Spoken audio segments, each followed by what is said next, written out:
अच्छा, ये जो आपको 15 मिनट का लेक्चर नजर आ रहा है ना रिकॉर्डिंग वाले बच्चों, ये कुछ नागुज़ीर वजूहात की बिना पर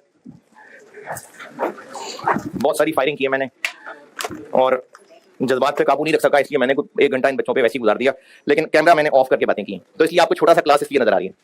एक सवाल बस करा दूं, मैं ही करता हूं बोर्ड पे ताकि ये जाया ना हो क्लास। सवाल लिखें एक जी, दुरूद शरीफ पढ़ लें। जी, अब जॉइंट से आगे चल रहा है।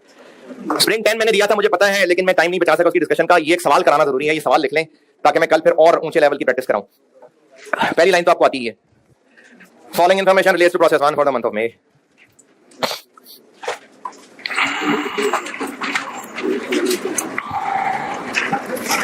ओपनिंग वर्किंग प्रोसेस,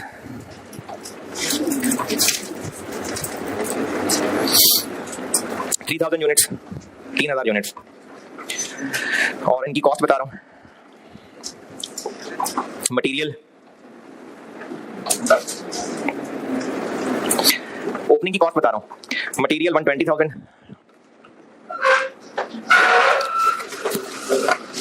और कन्वर्जन 180,000। 1,20,000 और 1,80,000। और ओपनिंग वर्किंग प्रोसेस मैंने परसेंटेज बताइए, 70% कंप्लीट है। 70% कंप्लीट। अच्छा जी, करंट मंथ डाटा लिखें। Current month data, direct material cost, direct material cost 8,10,000, 8,10,000। और इसके साथ ब्रैकेट में लिखें 18,000 यूनिट्स, 18,000 यूनिट्स।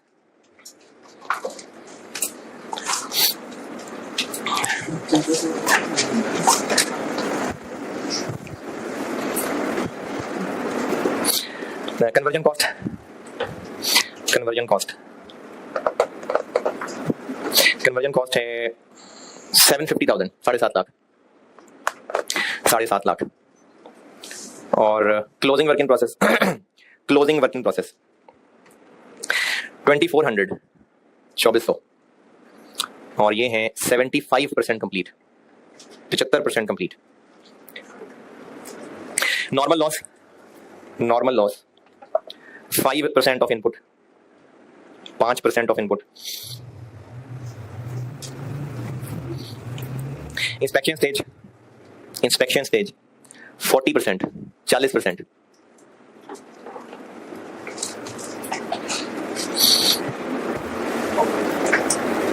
बहुत ज्यादा उसमें बात की भी, बहुत गर्मी ना, बहुत गर्मी लग रही है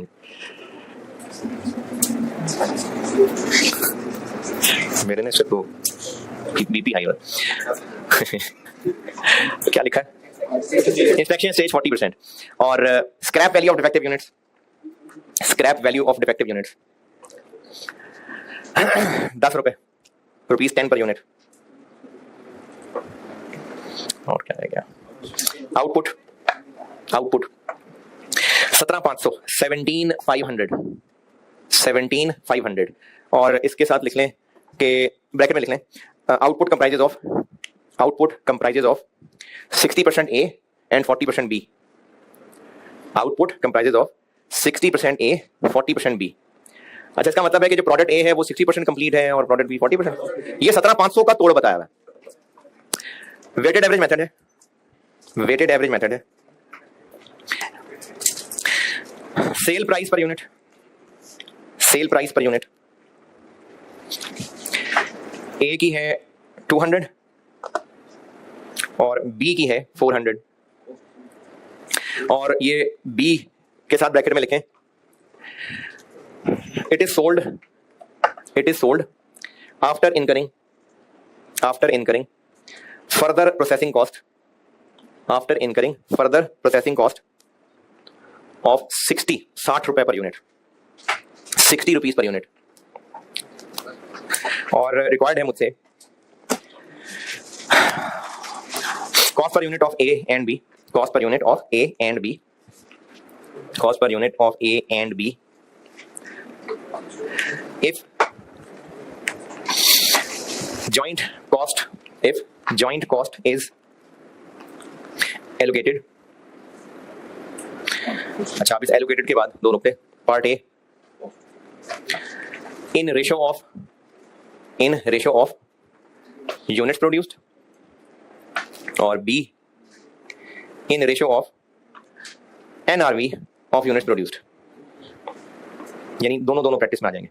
अभी मैं ये करता हूँ बोर्ड पे, वो पहले इरादा ये था आपको कहूंगा करने को, फिर मैं करूंगा तो वो कुछ जज्बाती याद में टाइम गुजर गया। नहीं अभी करेंगे। इसमें ये जो मैंने एनआरवी वाली बात लिखी है ना, इसके लिए सवाल में एक और अंग्रेजी भी लिखी हो सकती है। ये जो मैंने एनआरवी कहा है ना, इसके लिए सवाल में एक और अंग्रेजी हो सकती है, sale value at split off point. Sale value at split off point. Split off point, split off point, ये इसी को कहते हैं। जब ये आउटपुट जॉइंट प्रोडक्ट बने ना, इसी को स्प्लिट ऑफ पॉइंट कहते हैं, क्योंकि यही स्प्लिट या बाकी हुए हैं, तो इसको स्प्लिट ऑफ पॉइंट कहते हैं। Quantity schedule. अच्छा, वो जो मैंने कल सवाल में आपको वो 15 लाख और 16 लाख बताया था, अब वो निकालना पड़ेगा। बाकी कल वाला ही है, लेकिन अब वो पहले खुद निकालना पड़ेगा। तो opening work in process,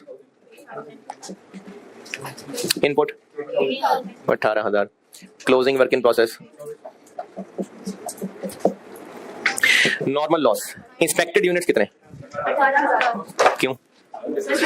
input तो है, ये पिछले महीने इंस्पेक्ट हो गए थे, ये ऐड नहीं होंगे, ये भी इंस्पेक्ट हो गए इसलिए लेस नहीं होंगे, तो यही है इंस्पेक्टेड यूनिट्स। तो इसका 5% 900, और आउटपुट है 17,500, तो फिर एबनॉर्मल लॉस आ जाएगा 200।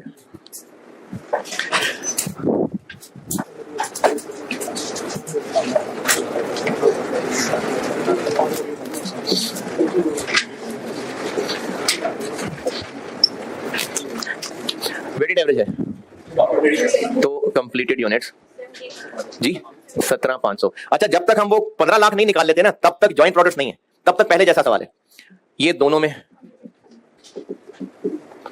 Closing work in process 2400, material पूरा और कन्वर्जन 75%, 1800 है, 2400 और 1800।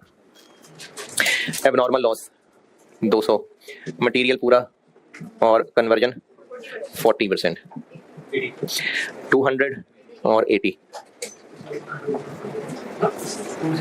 20 100 19380। कॉस्ट पर यूनिट मटेरियल और कन्वर्जन। वेटेड एवरेज है, इसलिए ओपनिंग की कॉस्ट भी आएगी 120 और 180। करंट पीरियड 8, 10 और 7 50। नॉर्मल लॉस की रिकवरी वैल्यू 10 रुपए इंटू 900,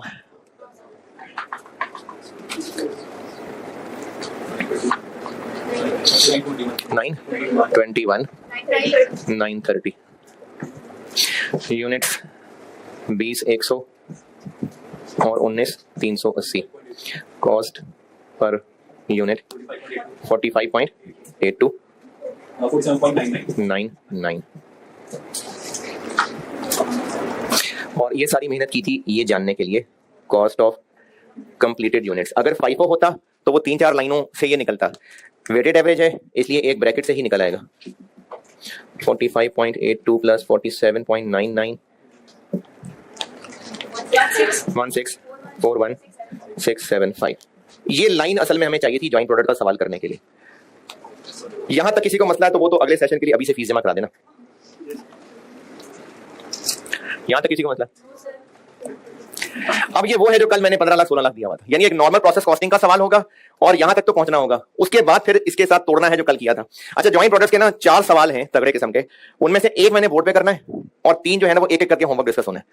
तो कल मैं उनमें से एक सवाल कराऊंगा, बाकी फिर एक कल होमवर्क, एक परसों होमवर्क।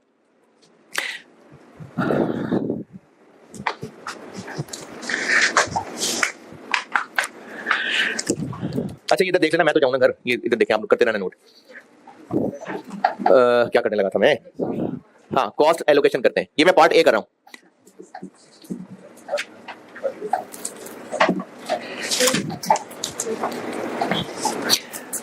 यूनिट कितने?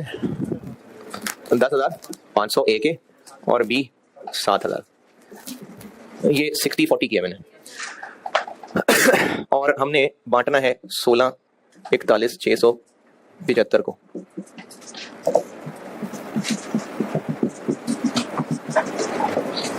98 इसको मैंने इन रेशियो में बांट रहा हूँ 6570 और पूछा था मैंने कॉस्ट पर यूनिट, तो ए की कॉस्ट पर यूनिट बन जाएगी 985005 डिवाइडेड बाय 10,500 93.81 और बी की बन जाएगी 656670 डिवाइडेड बाय 7000 93.81। ये मैंने यूनिट्स की रेशियो में बांटा। अच्छा एक जादू दिखाता हूँ, इसका टोटल करें 3 पॉइंट, ये क्यों हो गया? तो वो भी एक यूनिट ही है। अरे ये भी तो 93 है। मैं कह रहा हूँ सेम क्यों है? तो अगर सेम ही आनी थी तो हम सवाल यहीं रोक देते, हम उधर क्यों गए? नहीं, ये आंसर इतना ही आएगा, तो फिर वो टाइम जाया क्या? अच्छा पहले तो बताएं सेम आ क्यों रहा है? यूनिट्स नहीं है। नहीं, हमने 17,500 को इसी से पहले मल्टीप्लाई किया और फिर इसको 17,500 से डिवाइड कर दिया, तो यही आना है। देखिए हमने 93.81 से 17,500 को मल्टीप्लाई करके ये बनाया, फिर इसी को 17,500 से डिवाइड कर दिया, तो यही आना है। लेकिन ये सिर्फ तब तक सेम रहेगा अगर वेटेड एवरेज है और उधर भी रेशियो यूनिट्स की बांटी है, तो वरना नहीं आना सेम। तो ये कोई रूल ना बना लेना, ये तो वैसे बीच में एक इत्तेफाक बताया। ये सेम सिर्फ तब आया अगर ये वेटेड एवरेज मेथड है और उधर भी यूनिट्स रेशियो है, तो अदरवाइज नहीं हमेशा सेम आना। और एनआरबी की रेशियो में बांट लें तो टोटल एनआरबी ए की कितनी 10,500 इंटू 200 21 लाख, 7,000 इंटू 340 2380 4480 और अब हमने 1641 को इस रेशियो में बांटना है, ये पार्ट बी। तो कॉस्ट एलोकेशन हो जाएगी, ए के हिस्से में आएगा 1641,675 इंटू 2100 डिवाइडेड बाय 4480। बी के हिस्से में आएगा 1641,675 इंटू 2380 769535 87213 नहीं यार 140 और पर यूनिट कैसे बनेगी? इसको डिवाइड कर दें 10,500 से, इसको 7,000 से।